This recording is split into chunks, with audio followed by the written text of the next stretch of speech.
Welcome, everyone, to another episode of Currently Speaking, the podcast of the Current Consulting Group. I'm Bill Current, president and founder of the Current Consulting Group. And before we get started, let me just invite you to visit our website at currentconsultinggroup.com, where you will find an archive of all the podcasts that we've done, all the Currently Speaking episodes. We've been doing this for just over a year now, and we've been doing it every week. So there's well over 50 episodes in there.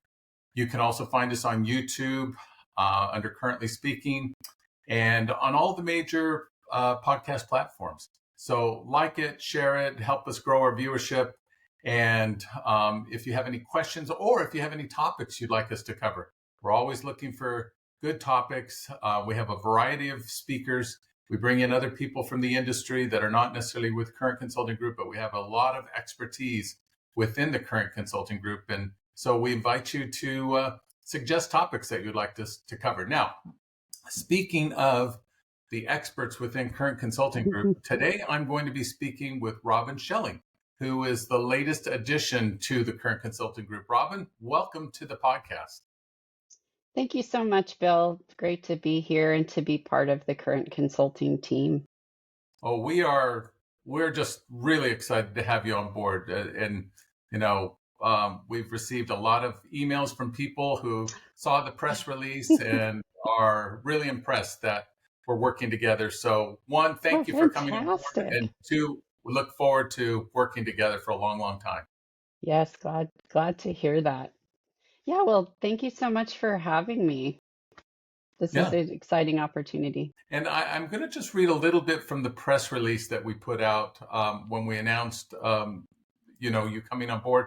I think it's just worded really well, and it's probably better than I could sort of freelance it here. But quoting from the press release, we said, referring to Robin, with more than 26 years of specialized experience across corporate, clinical, and regulatory environments, Robin brings a wealth of knowledge and practical expertise to her consulting role. Her career reflects a deep commitment to advancing safe, compliant, and mentally healthy workplaces. And I think, Robin, one of the things that I think you're very well known for in the industry is just sort of this comprehensive approach to addressing substance abuse and substance abuse disorders in the workplace as they relate to the workplace. And you've got a lot of corporate experience. I mean, very high level corporate experience when it comes to substance abuse prevention, drug testing, treatment, counseling, et cetera. Maybe you could tell our audience just a little bit about that background. Yeah, absolutely. Thank you for that opportunity. I do have a pretty diverse background per se. So early in my career, I started out in nursing. And so that's where I really gained a passion. I spent some time working in a psychiatric facility, kind of had a career shift, jumped into DOT, where I spent some time as a DOT officer at a port of entry, working on inspections and, of course, federally regulated truck drivers there. And then I dove off more into the HR and safety realm, where I got to work with oil field service companies. And that's really where my experience in the safety profession started, and where I've spent the last, it's more than 26 years now as a safety professional in that realm. Throughout my corporate experience was where I got the exposure and the passion to actually dive more into the clinical space and focus in not just drug testing and policy, but around prevention and helping employees and our communities just understand the risks of substance use and help those that need recovery. So it's been a really exciting career that's kind of come full fold all the way around from my first entry into nursing as a young person. Tell us a little bit about your experience with Chevron. Yeah, absolutely. So I was with Chevron for 17 years. I held several different roles. I started in the field-based safety, where I was on site, so end user, helping our contract staff. We had a project that was what we called major capital. So we had as many as 500-600 contractors come through designing the facility that we were working on. And I was out there for several years I jumped over into the incident investigation space where that was a very rewarding position is to really get into the investigative piece and get to be part of a program that really recognize the need when a safety incident occurs to really put a rigorous process behind it to avoid it from happening in the future. From there, I jumped into Fitness for Duty, where I had the pleasure to, I was a process advisor. I got to implement drug and alcohol testing at a business unit level, was in charge of things like medical surveillance, industrial hygiene, emergency management. And then I became part of our corporate wide emergency response fire safety and health functional team that gave just kind of an extra depth of experience. And then in 2017, I was offered the position as the Global Substance Prevention Program and DOT Compliance Manager, where I was responsible for the entire corporate global drug and alcohol testing policy and implementation. So we had four modes of transportation within the company, and that was a very exciting and rewarding role to perform there until I chose to leave just actually recently. And really, Chevron's a wonderful company. My time there was just exceptional. It was a great company, and I was there. The safety culture is exactly what built me as a professional and really built my passion for this area. So I chose to leave because I felt like my expertise could benefit other employers that really just don't have exposure to somebody with my level of expertise. So really excited to Well, be here. and that's our gain here at Current Consulting Group. So we're grateful that you made that decision. I remember when somebody first mentioned to me that, let's talk to Robin Schelling about joining the team. I thought, well, she's at Chevron. I'm not sure we can lure her away from that.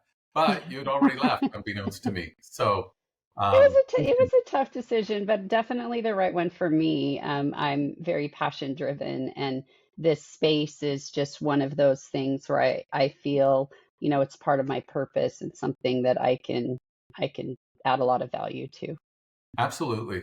And one of the things that's really at the core of our core expertise in Current Consulting Group is helping companies either design a drug testing policy or updating a policy, keeping them up to date on state laws and federal regulations that are, constantly in a state of, flux and changing. And I Sure. know you have a passion for that. Now, Robin's going to be part of our policy writing team. We do literally dozens upon dozens of policies every year. We have relationships with many drug testing providers and insurance companies, et cetera, where we have been designated as the preferred provider for drug-free workplace services. But Robin's going to do more than that. And I'm going to throw this term out there, prevention policy and recovery. But, PPR, what sort of inspired your passion for PPR, and how'd your career, lead you to that and to where you are now? Yeah, that's such a great question, actually. So PPR, it's really just kind of a term I use, prevention policy and recovery.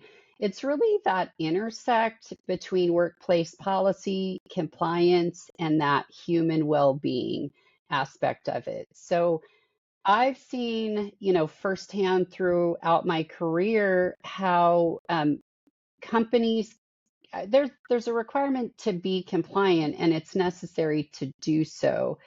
Um, but there's also psychological safety and workplace safety, and this is really truly the intersect between them. And we'll talk more into each of those prevention, policy, and recovery as we get further down. But I believe companies have just a really unique opportunity to help employees uh, expand their career using this type of framework and really develop their policies with this human front perspective. Well, so let's do that. Let's start with prevention. What do you see as the sort of the most critical steps a company can take to sort of minimize substance misuse in the workplace? Yeah, so prevention is really going to be that foundation of all things that we do. And I used the example years back where there was this kind of concept that What happens at home stays at home when you go to work, as if we're supposed to have a light switch that we turn off when we walk into work. And what we know now is that's not the case. There's always going to be a blend of home and work. And that's what we call psychological safety. And so, what prevention does is it really looks at the things that can impact employees in general, whether it's EAP, mental health, substance use, but it's really driving this educational opportunity for employers to recognize psychological safety. And some things that they can do, and some things that I've seen work very beneficial, and we'll talk specific on substance, is whether it's presentations, you bring experts in to talk about particular substances, whether you keep up with trends that are happening, going on within our communities. One example of that is, we're kind of in this new psychedelic trend or fad, whichever term you really want to use, where we see a lot of social media engagement around the use of psychedelics, which do have a therapeutic. There's a lot of compelling science around the use of psychedelics for therapeutics. However, an employer taking the chance to talk to their employees about these trends, providing information, setting expectations on, if there's reporting requirements around it, things like that, just really help educate their employees from a preventative perspective. Other things is EAP programs. I know a lot of drug testing policies outline, many states require that they do, as well as DOT. But what does the EAP program really look like, and how are you truly leveraging them? Are you bringing them in to speak with your employees? Are you providing an 800 number for them to call? Or are you truly engaging with the workforce and letting them know that the resources are available? Other things, like one of the things I was most proud of is we deployed what's called drug education stations. So we found brochures on a variety of different substances, some of which we tested for in non-DOT, some we didn't. But we strategically placed those drug education stations in an area that felt safe for employees to grab those materials and take them. That gave the opportunity for them to learn about the substances, the interactions, implications. And we saw that they would take those, share them with their family members, members of their community. And that was just one of the extra things that they can do. So it's this wide spectrum of prevention. Lastly, I'll talk about, a lot of employees are not necessarily covered by a drug and alcohol policy. And the example is, if you're our DOT regulated employer, you're required to have a DOT policy, but you're not required to have a non-DOT policy. The likelihood of you having employees that are non-regulated is very good. So what are you doing for those employees? What are you doing to educate those employees? Because they're just as prevalent, or the likelihood to have some of these struggles and need the resources, as that of a regulated employee. So that's really kind of what sums up a prevention kind of aspects. So, what might go into a policy? I mean, you mentioned policies, and we sometimes call them drug testing policies, drug-free workplace policies, but how might the policy itself have an impact on the whole program? Yeah, absolutely. So, I mean, I think employers need to really look at where drug and alcohol policies are necessary for their workforce. And that's where the ability to do a non-DOT policy comes into place. And that's going to be evaluating your workplace and making sure it aligns with your ultimate culture. So testing is one aspect, but the educational component is another. So one of the things with policy is, are there linkages? Are there other requirements that your company may have that aren't necessarily part of the policy but feed into it? And an example of that is EAP. You don't want your drug test policy to outline exactly everything that your EAP program may offer, but you certainly want it to reference that you have an EAP program. and then have a link, direct link or something that an employee can go to learn more about that program. The same as if an employer has what's called maybe medication reporting requirements or a fitness for duty policy. You don't want to add that in and make your drug policy be 100 pages that likely wouldn't be read, but you want to make sure that anything that touches that is going to be linked into your policy and easily accessible by those that are required to read it or desire to read that policy. Well, so let me just tell our audience that Robin and I will be doing a series of podcast episodes. So you may have questions. If there's topics you want to see Robin and I talk about on a podcast, or if you have specific questions for Robin, you can send them to info@currentconsultinggroup.com. We'll get them to Robin and then get you answers to your questions. But if you have topics as well that you'd like to hear Robin speak on, you can suggest those as well at info@currentconsultinggroup.com. Let me ask you finally, the third leg of the process, recovery. I've often heard you refer to recovery as the sort of the least discussed part of the workplace program. And I think that's true. How could a company or an organization, better support employees on their recovery journey? Absolutely, Bill. So, the way I look at recovery, I'm a huge advocate for second chance programs. I think we've already kind of talked about that. The the way I view that is investing in your employees, and investing in your employees provides a return on investment significantly.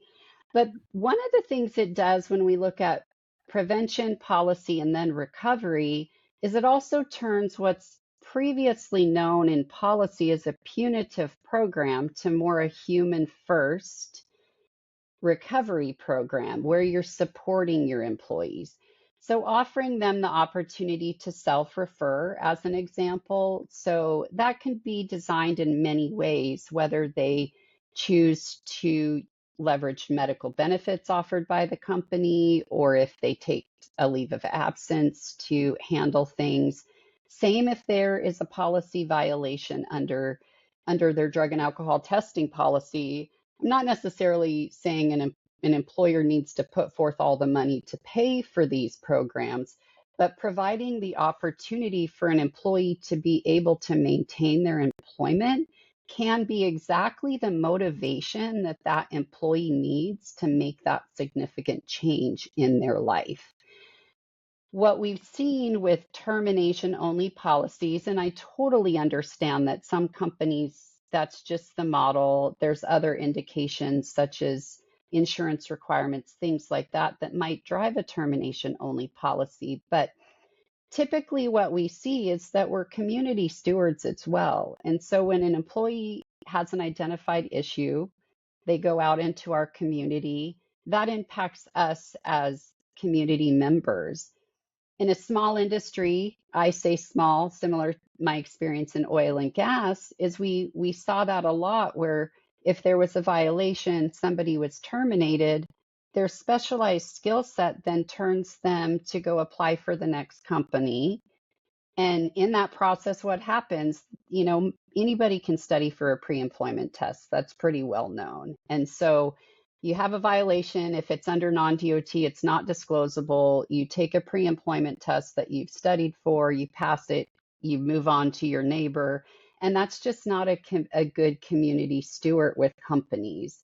So if we get the opportunity to work with that employee, at least get them some assessments, provide them the resources that they need, and give them that opportunity to decide whether this is a change that they want to make, can actually pay dividends for companies. And we've seen it time and time again. It's a very beneficial program. Yeah, there are lots of statistics and reports out there that show the high cost of hiring people and replacing people. Absolutely. And you go through a few years of training somebody, and they know exactly how to do the job. They know the culture. They love working for your company, but maybe they're struggling with some personal problems. Right. And saving them is not only good for the person and their family and the particular job that they do, but Yeah. it's good for the company overall in many respects. And there's a lot that kind of goes into stigma too. So while the use of substances and it is more nationally acceptable. I don't necessarily like to use that term, but it is more nationally acceptable. We see it more and more, right? It's promoted. We've seen law changes that have indicated some of that. But to just have a stigma that if somebody tests positive, they're a bad person, they're a bad employee. Um, what I found as a clinician is it's very unlikely that any of that is actually true. We see things all the time where there was an expired prescription, as an example. So they may have had a valid prescription, they put it in their cupboard like many people do, woke up with a backache, decided to take a pill, all of a sudden they have a positive test and now they've lost their entire livelihood. They didn't know. So this is one of those things where excuse me, this is where that prevention aspect comes in, is making sure that you're educating your employees on what actually qualifies as a positive test. What are you testing for? And then building in this recovery is making sure that they have the opportunity, one, to explain their self, and it more than not, the problem can be resolved through good therapeutic techniques, a rigorous follow-up program, and many employees are willing to go through those steps to maintain their employment. Great information. And again, to the audience, I'm sure you've got questions. Send them in to us at info@currentconsultinggroup.com and we'll get to them. Robin, anything else before we close? Great episode. Thank you so much again for having me. This is really exciting. As I mentioned earlier, I could talk on each of these at length and in depth, but I'm more than happy to answer any questions anybody has, and I look forward to doing this more. Thanks again for having me. It's been a pleasure. Absolutely, Robin. Thank you. And thank you for being part of the Current Consulting Group family. Yeah. To all of our listeners and those who are watching today's episode, thank you for joining us. You can find more episodes from our past in our archive at currentconsultinggroup.com or on our YouTube channel at Currently Speaking. So with that, we'll conclude this episode and look forward to seeing you next time. Thank you.